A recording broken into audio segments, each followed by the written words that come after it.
Hey. It's Aaron, the Metal Theologian. Nothing special in this video, just going to show some shit I've been listening to just because I feel like it.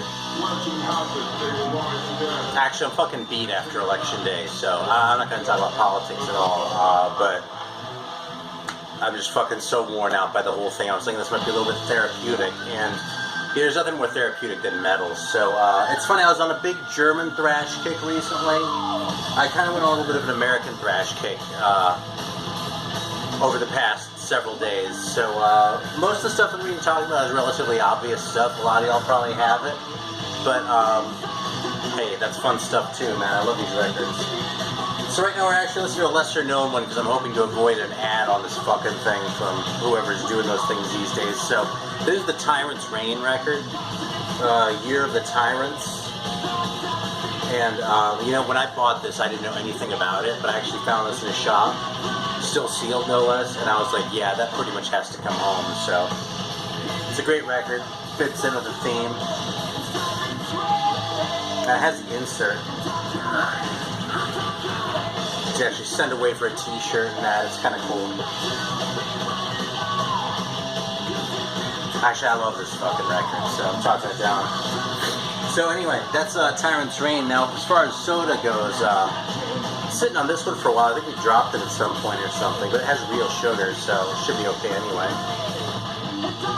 This is a Materva Yerba Mate soda. And, that's funny, there's actually a sugar and corn sweeteners. An extract of mate. So, who makes this shit? I don't know. It's, everything's in, Spanish, too, so...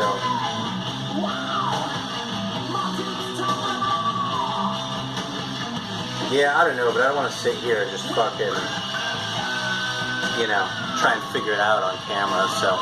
Bust it open. That's my job. Yeah. It smells kind of fruity, actually.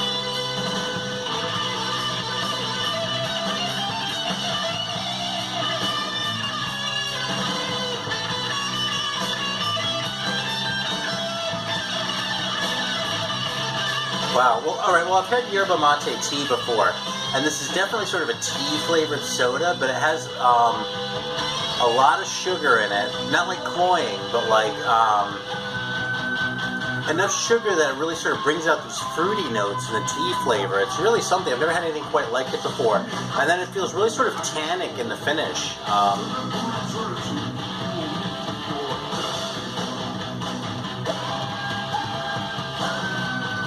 Yeah, this one's unique, man. You want to try something you've never had before, try this one. It's not for everyone. I don't know if you're going to like it or not. You might, though. It's definitely fruity. The smell is, isn't it? But when you taste it, it's not that fruity. Like, it kind of is, but it tastes like tea. It's really weird. Isn't it weird?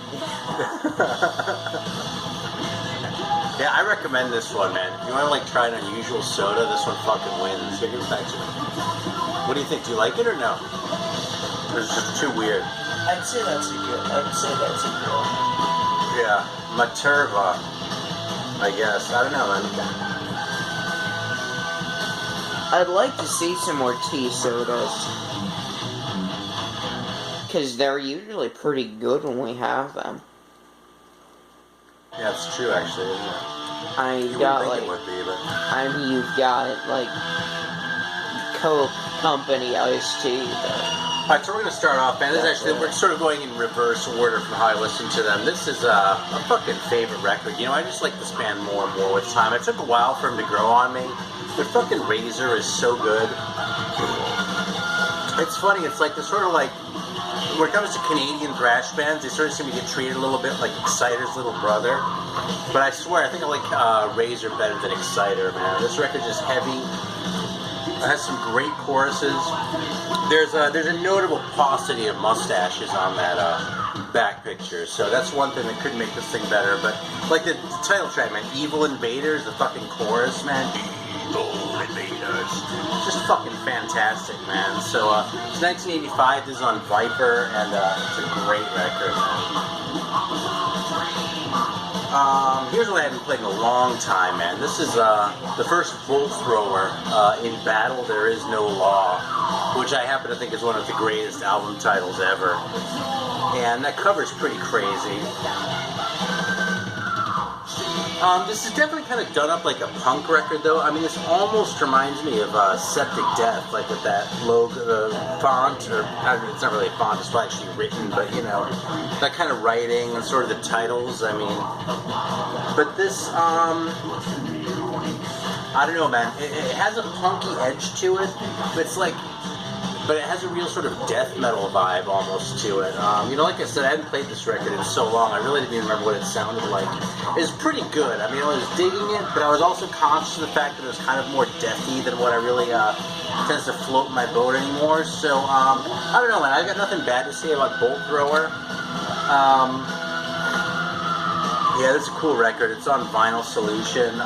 Yeah, it's definitely primitive death though, like, you know, the first Death record or something like that. So I don't know, man. I suppose this record is really ahead of its time, probably when it came out in '88 or '89 or something like that. Kind of reminding me of Napalm Death a little bit too, maybe. For a British band though, the fact that they weren't all jokey and corny like Acid Rain and that shit, that gets some points right there. Alright, man, here's another one by Forbidden. This is the first one, Forbidden Evil. It's also the only one I own, unfortunately. Again, no mustaches, but see, that's what happens when you have American bands, man. They're all fucking clean-shaven. So, just a solid fucking thrash record, man. I mean, it definitely kind of has that Bay Area thrash sound to it. You know, it's heavy, no sort of bullshit, no screwing around, just solid fucking, thrash metal, and Paul Bostap's on it too. I just realized. I guess I knew that, but hadn't thought about it in a long time. Anyway, great record. I'd like to find their second one of these days. I feel like I saw them live once, but I can't remember when. I wish I could like tell that story, but I want to say I saw them with Testament, but I just don't remember.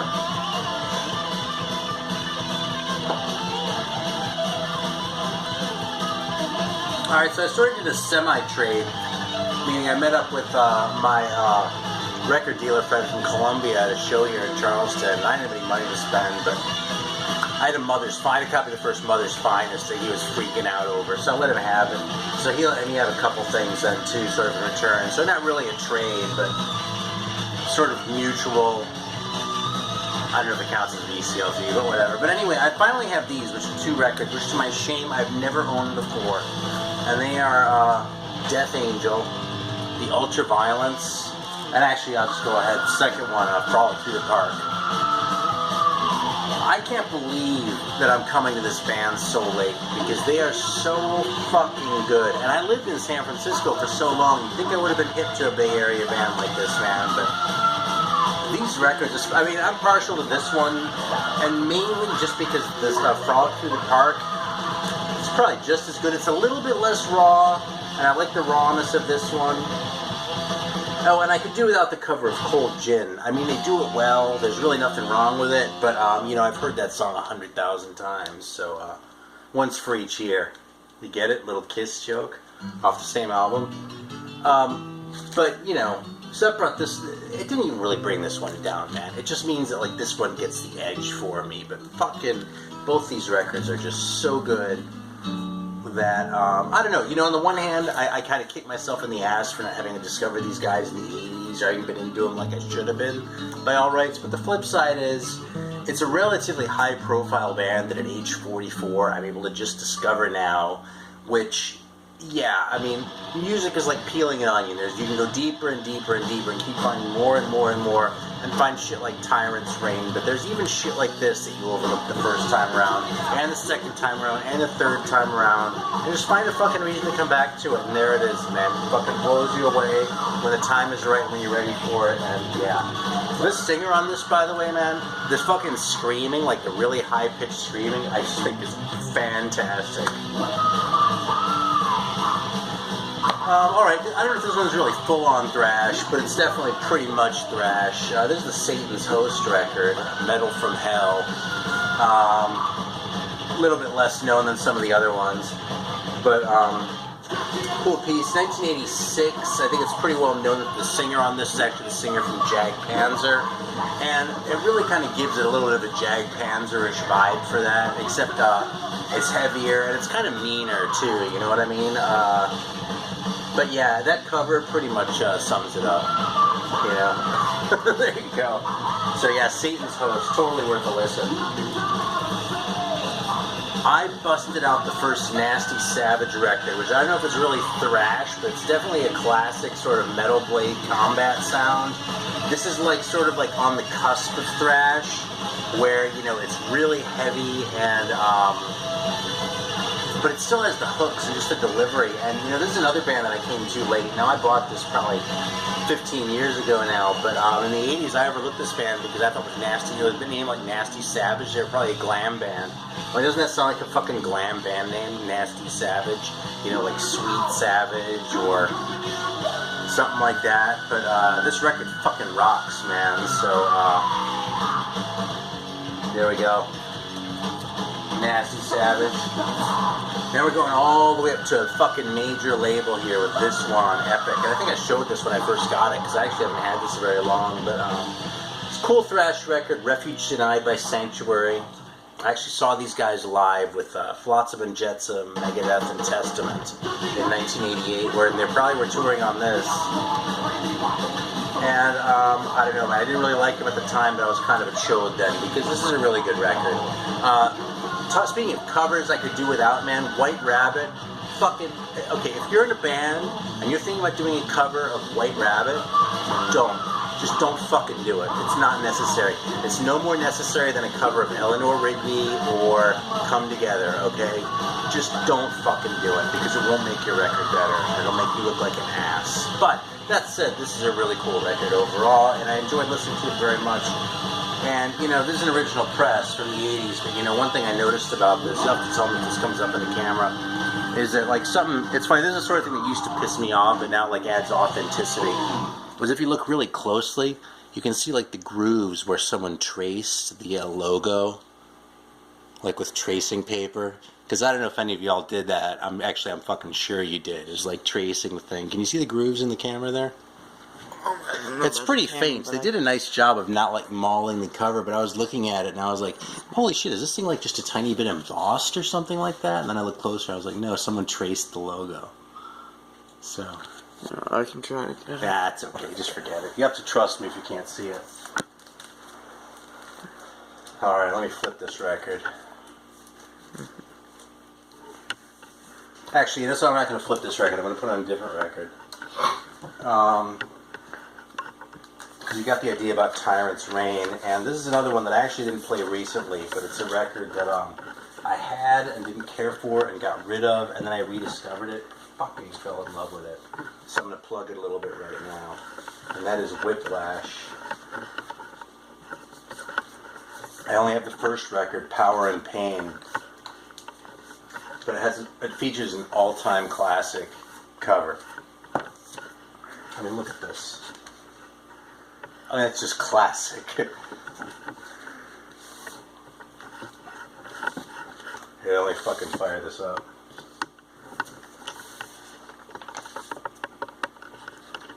It is a road racer. The singer on this is all gravelly too. He kind of reminds you of the singer from the Crumbsuckers on the first Crumbsuckers record. That's like the closest analogy I can think of, you know. But this isn't a crossover record, man. This is fucking metal. Look at that cover, though, man. Just fucking. I'm just gonna like let you enjoy that for a second because it's so good. I mean, the robot hand, the guy's head, fucking all that muscle and shit. If you keep it there long enough, we can have that be the thumbnail.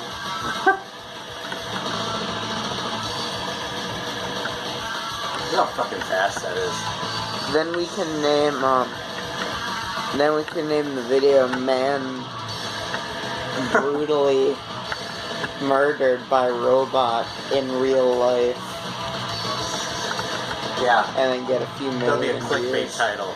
Yeah. That'll be like, man brutally murdered by robot, hashtag PewDiePie, hashtag drama alert, or something like that, right? Alright, so said I like Razor more than Exciter, but that didn't stop me from busting this out. Fucking all-time classic.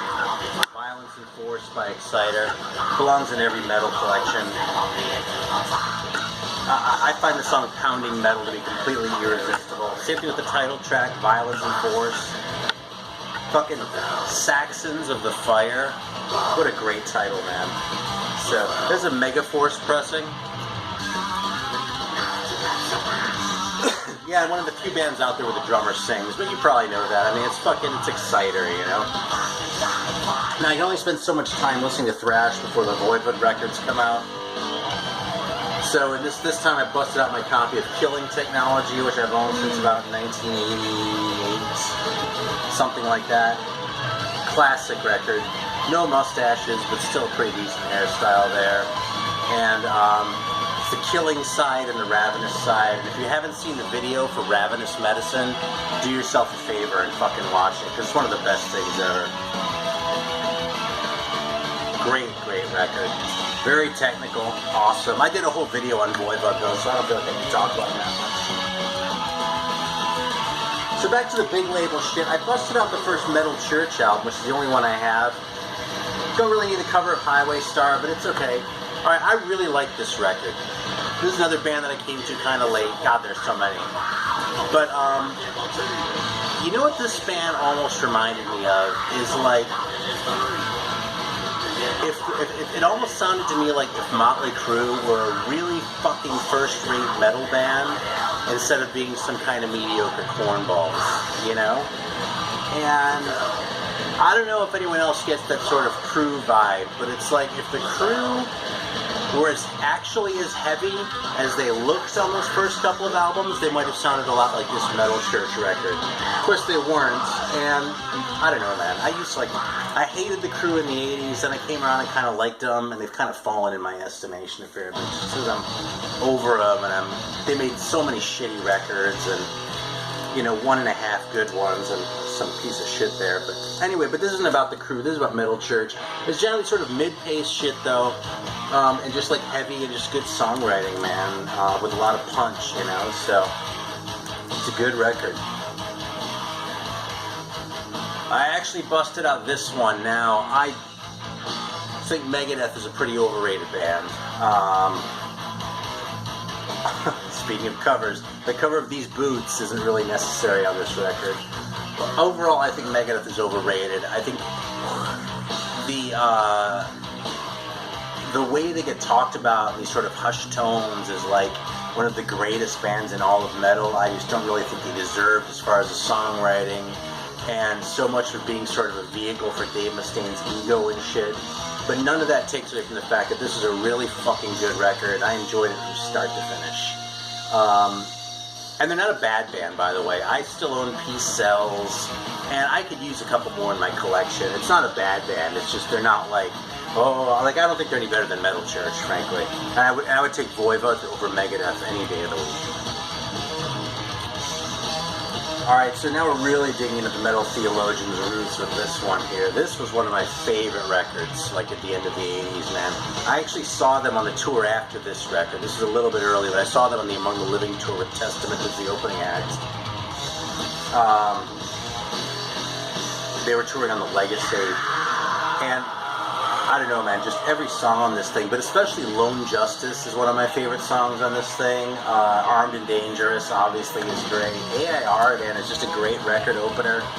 And I'm talking myself into wanting to play this again just from listening to it. So, Spreading the Disease by Anthrax, which I played after playing the very first one, which, in addition to having a very fine cover that just warms the deep cockles of my heart, is also, has a different lineup. I'm sure you all know it, Dan Lilker and Neil Turbin. I remember reading this thing once where, this was probably back in the 80s. No, I don't know if it was in the 80s, but it was a long time ago. I read something where there was some interview with Scott Ian where they were trying to say, how come you're getting rid of Neil Turbin and getting Joey Belladonna, and they were sort of like fishing for like some dirt on Neil Turbin, and Scott Ian wasn't giving any up. In fact, I remember what I remember him saying was that guy sang his ass off on that first record. And you know something? That's what it sounds like. It sounds like a guy singing his ass off. Bad covers. We don't need I'm 18 on here. But man, this thing, I mean, Howling Fury, Soldiers of Metal, Metal Thrashing Mad, you know, Subjugator, Panic. This thing is just loaded with great songs, man. It's fucking awesome album from start to finish. And I'll close it out with this one. This is my copy. This, like, I actually got this as a VCLT from Mr. Nate Bouchard, but I played the first Exodus record so much that, like, I have the fucking thing memorized, but this one I don't know anywhere near as well, so this is Pleasures of the Flesh, and I put it in this inner that's kind of hard to see through, so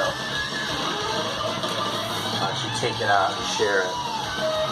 But that's the picture disc with the original cover that, I don't know. It's still a pretty stupid cover, but it's better than that one where they're sitting at the bar with the skulls. So, yeah, this is a cool record. I need to listen to it some more. I still haven't assimilated it as fully as the first one, but man, when I wanted to hear that US thrash stuff and I need my fix, this is a very solid record. And Steve Souza's a fucking hell of a singer too, man. I mean, Paul Bailoff is one of a kind, but Steve Souza fucking holds his own on this shit, and yeah, it's a really good record. So lots of goodies here, lots of shit you probably already know, so hope I haven't bored anyone, but as always, thanks for watching. Till next time.